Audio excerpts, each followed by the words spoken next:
Hello there, greetings and welcome to TV47 Weekend. The topics just for you.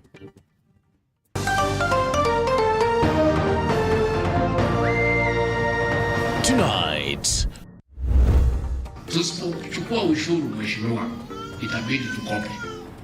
Na tukikopa lazima tulipe. The Finance Bill 2023 will sail through. DP Rigathi Gachagua now says, People, we must collect taxes to finance our development expenditure. He says Azimio leaders do not have the numbers to shoot down the bill. Also tonight, DJ Brownskin arrested for allegedly abetting wife's Sharon Njeri's suicide. Sharon died by suicide last year. Plus, at least 288 people dead in a collision of two passenger trains and cargo train in India. Prime Minister Narendra Modi vows punishment over the deadly crash.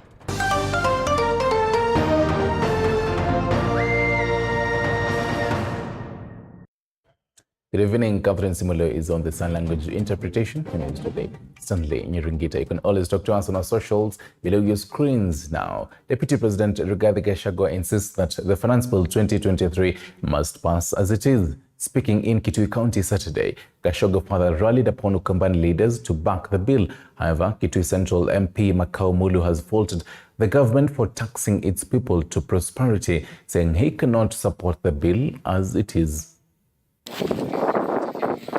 The second in command towards St. Charles Lwanga Secondary School in Kitui County Saturday, where he continued to drum up support for the Finance Bill 2023.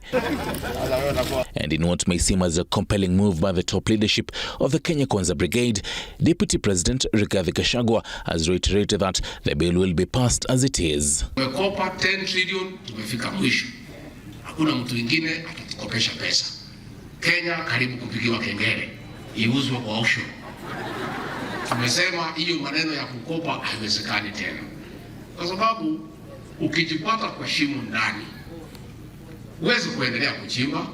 Despite calls by DP Rigathi urging Ukambani leaders to back the bill, Kitui Central MP Makau Mulu has opposed the move by the government to tax its people to prosperity. Kama itakaa vile imekaa, I don't pretend myself. If it will be like it is, kura ya makaliwa Amulu itakuwa big no. That can be reported in Kenya. With less than a week to the highly anticipated debate in Parliament, various legislators have urged the government to pluck out the contentious issues arising from the bill. One of the general feeling or the general theme of the finance bill is to increase the tax on the mwananchi, on business and everything, fuel, electricity and everything. I want to state it is basic economics that you can never grow an economy by taxing people. This as a section of legislators maintain the hardline stance on shooting the bill down.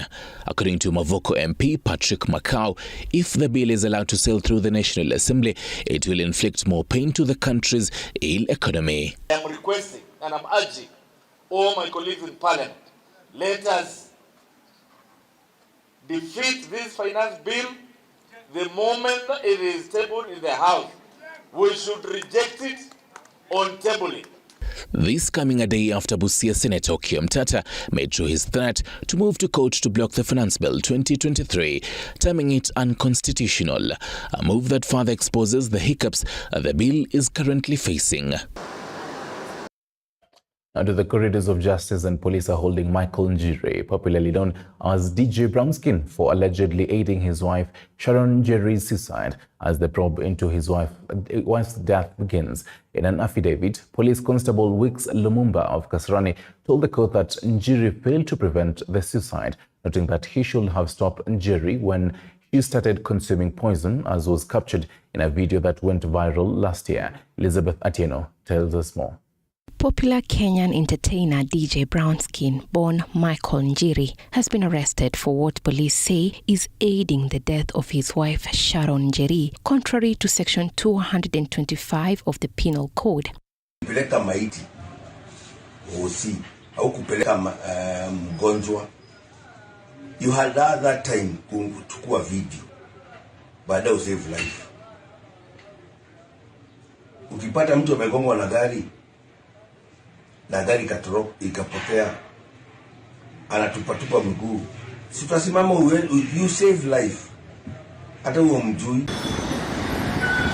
On the 1st of June, detectives from the Kasarani police station picked up DJ Brownskin from a popular club as they sought to ascertain his connection to the death of his wife, 24-year-old Sharon Njeri, who died between the nights of July 29th and the 30th last year. DJ is currently in custody at Kasarani police station following an order from the Makadara Magistrate Court to hold him for 7 days to allow police complete the investigation. In an affidavit filed before Principal Magistrate Eric Mutunga on Friday, Constable Lumumba said Njeri died by suicide with the help of the suspect Michael Njeri, who failed to prevent his deceased wife from taking the poison. DJ Brownskin is said to have been summoned 3 times by the DCI to shed more light on the matter, but evaded the police since January 2023 until he was traced and arrested on the 1st of June. However, DJ Brownskin's lawyers have since maintained that their client was not escaping from the police as he has been living in Nairobi's Kariobangi area. Detectives are now requesting for more time to locate the parents of the deceased and record their statements as they seek to gather vital evidence to help fast-track the case. The case will be heard on the 9th of June 2023. Elizabeth Atieno, TV 47. Right now, tonight, Embattled Coast-based evangelist Ezekiel Odero has protested the government's decision to ban a crusade in Machakos organized by his spiritual father, Bishop Pius Muiru. Pastor Ezekiel, through his legal team, accused the government of harassing him and causing losses to congregants who are expected to attend. Sources at the Interior Ministry say the pastor was barred from attending the crusade due to numerous cases facing him in court. Embattled Kilifi-based pastor Ezekiel Odero is once again in the eye of the storm after the state banned a crusade in Machakos, where he was expected to be the chief guest and organized by his spiritual father Bishop Pius Muiru of the Maximum Miracle Center. His lawyers, who spoke in Mombasa, said the crusade had been granted permit only to be withdrawn in the last minute after the government learned he was a chief guest. Ikakuwa kwamba Bishop Muiru amemwalika Pastor Ezekiel kuja kama mgeni washirikiane katika ile kanisa. Kutokana hayo basi ikasemekana kwamba Pastor Ezekiel hawezi fika Machakos sababu permit ilikuwa ya Pastor Muiru. And then when Pastor Ezekiel's name is mentioned that he'll be the guest there and the permit is cancelled, why isn't there mischief in it, really? Why can't we read mischief in it? Why is it that it is after his name has been mentioned that he'll be attending it that there's a problem? So you cancel this rally, you cancel the permit, and then what does it do? People incur losses. A source at the Interior Ministry linked the ban to the numerous cases facing him in court, among them murder, child abuse, fraud and money laundering, radicalization, kidnapping, aiding and abetting suicide as a reason behind the cancellation of the permit. The next meeting, which is going to happen in Nairobi, we believe Pastor Ezekiel is going to reach his congregants in Nairobi so that he can be able now to reach out to them. Even as we fight in court for the TV station to be opened, even as we fight in court for his rights. He has rights. He's just like any other Kenyan who enjoys those fundamental rights. Pastor Ezekiel is expected at the Mombasa DCI headquarters this coming Monday for questioning, days after police took samples of holy water and handkerchiefs for laboratory tests. The Registrar of Societies wants Pastor Ezekiel's church deregistered for failing to file tax returns. Apul Kamau, TV47. Meanwhile, First Lady Rachel Ruto has taken her tree planting campaign to Kitale, Trans Nzoia County. The First Lady has urged Kenyans to participate fully in the tree planting exercise to mitigate the effects of climate change. Isaac Famba reports. First Lady Rachel Ruto has urged Kenyans to plant trees, says it is the only way to conserve the environment and boost forest cover in the country. Speaking in Kitale, Trans Nzoia County, First Lady has urged Kenyans to participate fully in tree planting exercise to mitigate adverse effects of climatic change. Kwa hivyo, kila mtu tukishika sehemu yetu ya kupanda miti haswa hapa Trans Nzoia, maana tunajua kwamba tumebarikiwa kukuwa na mvua. Kila mtu akipanda miti yake 10 ama 100 katika shamba lake, na pia tuweze kusaidiana kutengeneza forest, tutaweza kufika hiyo lengo ambaye rais wetu ametuambia kwamba tupande miti. Kwa hivyo watu wa Trans Nzoia, ningependa kuwasihi kwamba tupande miti. The County Commissioner Gideon Oyagi and other leaders present, led by Endebess MP Robert Bokose, has urged locals to be part of the conservation process to ensure food security. Tunajua mambo kubwa sana ambaye mama ya taifa anashughulika ni mambo ya upandaji wa miti, mambo ya usafi na kuhakikisha kwamba environment yetu inakuwa katika hali nzuri. Itakuwa vizuri baada ya yeye kwenda, sisi tuhakikishe kwamba tunapanda miti na pia tunahakikisha kwamba environment yetu inakaa katika njia mzuri. Kufikia jana ile record tuko nayo tumefikisha 500,000. Na leo niko na furaha kwa sababu tumeongeza na imefika 504,000. Na hiyo ni shukrani mama wa taifa. Isaac Famba, TV47, Trans Nzoia County. Ili tuweze kuweka record. Also, matatu drivers plying the Kenyatta-Gatundu Road in Kiambu County have accused the police officers of harassment. The matatu operators claim the officers have erected illegal roadblocks and are now demanding bribes of up to 9,000 shillings. They have urged the national government to intervene to weed out the rogue cops. Mohammed Bare reports.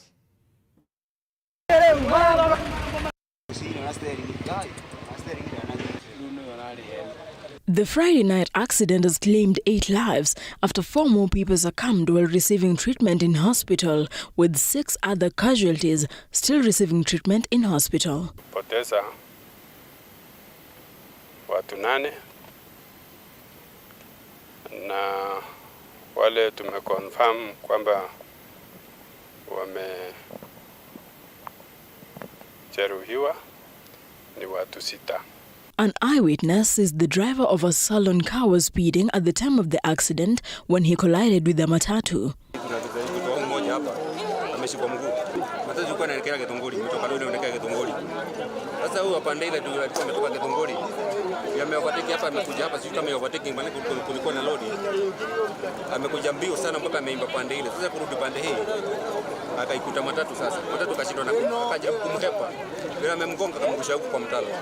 Githunguri Deputy Sub-County Police Commander George Koros has urged residents. Apologies for that. We'll be getting into that particular story by Mohammed Bare later on. Now, to that particular package, the death toll into the Githunguri Road accident has risen to 8 after 4 more people succumbed. This as residents petitioned the government to erect speed bumps in the area to save lives. Here is Vera Albeta with more. The Friday night accident has claimed 8 lives after 4 more people succumbed while receiving treatment in hospital, with 6 other casualties still receiving treatment in hospital. Poteza watu 8 na wale tumeconfirm kwamba wamejeruhiwa ni watu 6. An eyewitness says the driver of a salon car was speeding at the time of the accident when he collided with the matatu.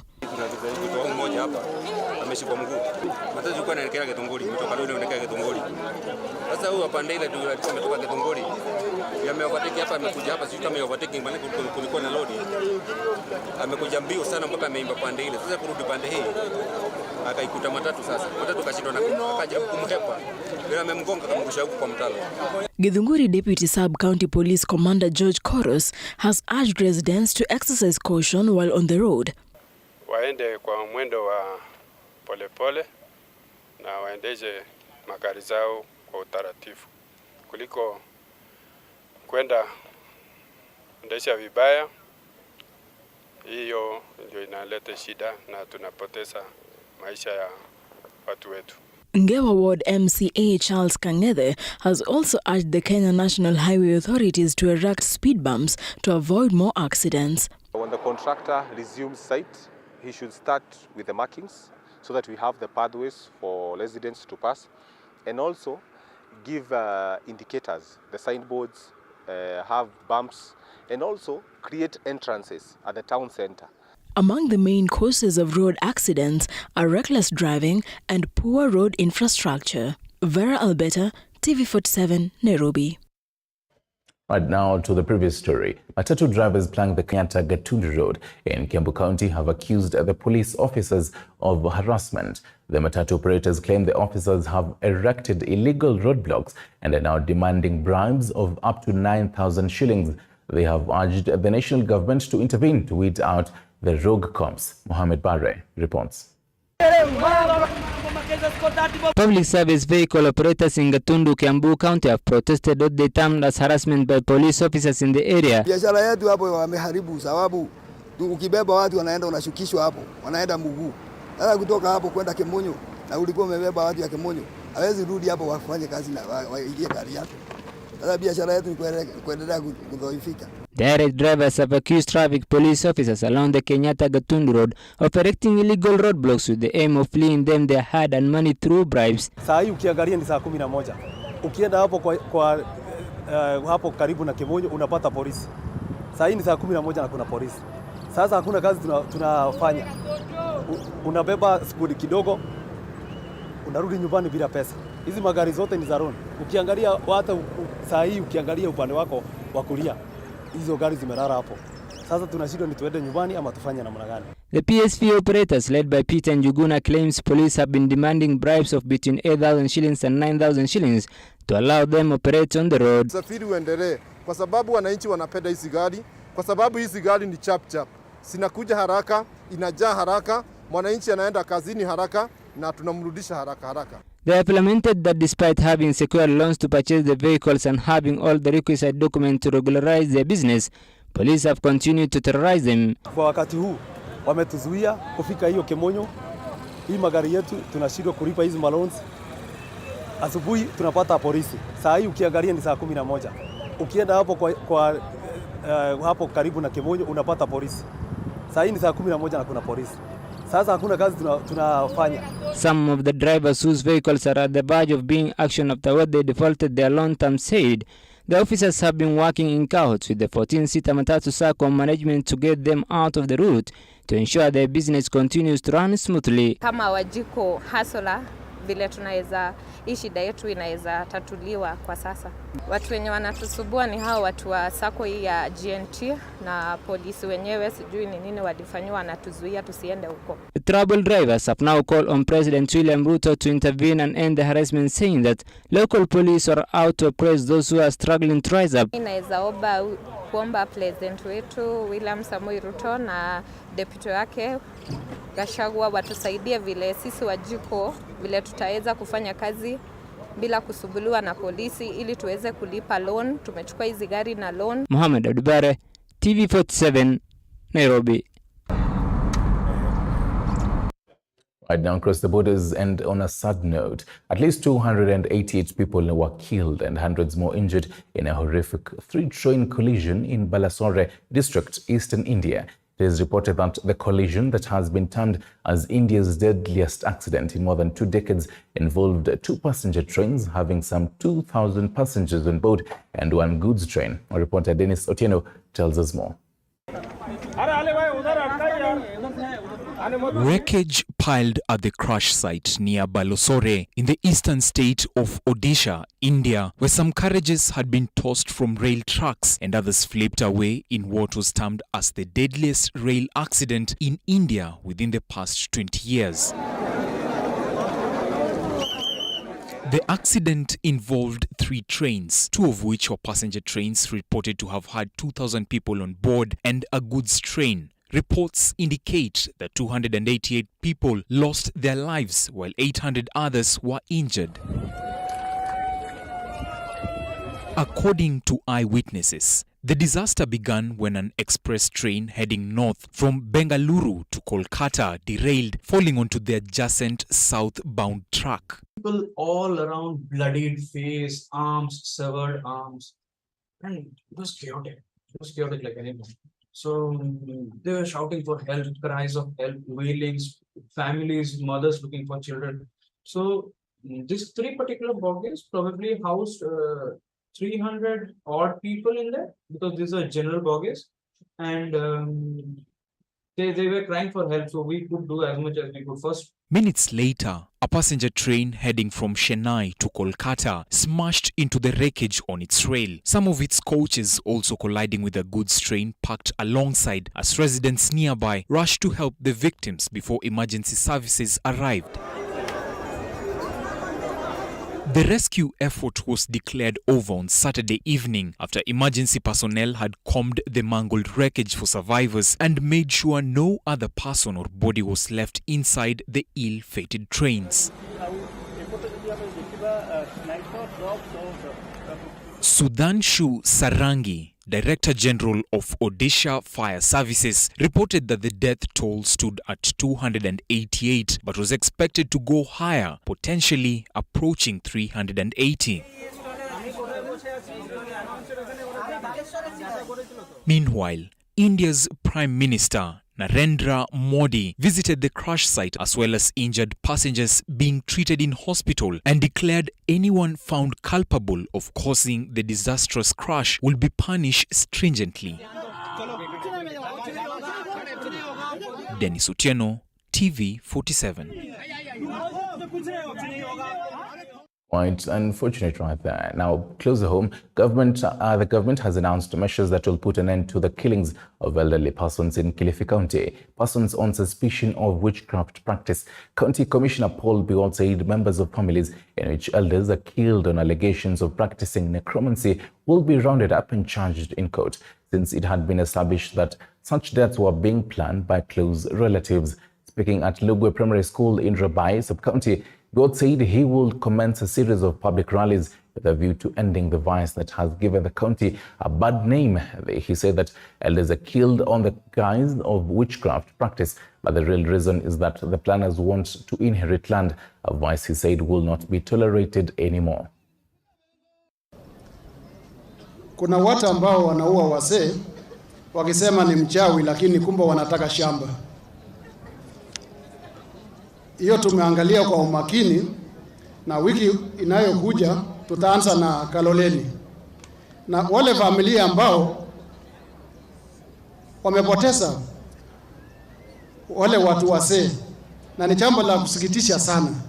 Kama umepoteza baba yako na uweze hata piga ripoti kwa polisi, hiyo inaonyesha nini? Sinaonyesha wewe ni suspect number 1. Hatutawachilia familia. Wakati hii tutachukua kutumia nguvu yote kuhakikisha kwamba usalama wa wazee Kilifi itakuwa swari. Na hatuwezi kumaliza kila asubuhi tukiamka tunasikia mzee ameuawa. Leo asubuhi nimesikia mama mmoja mzee ameuawa hapo Chasimba. Sasa haiwezekani kwamba kila siku sisi ni kuua tu wazee wetu. Sasa unajua, kama ungelikuwa mwerevu ungejaribu waue kabla uzaliwe. Sasa kuja kuua wewe umezaliwa, sasa umekuwa kijana barubaru ama umekuwa mzee.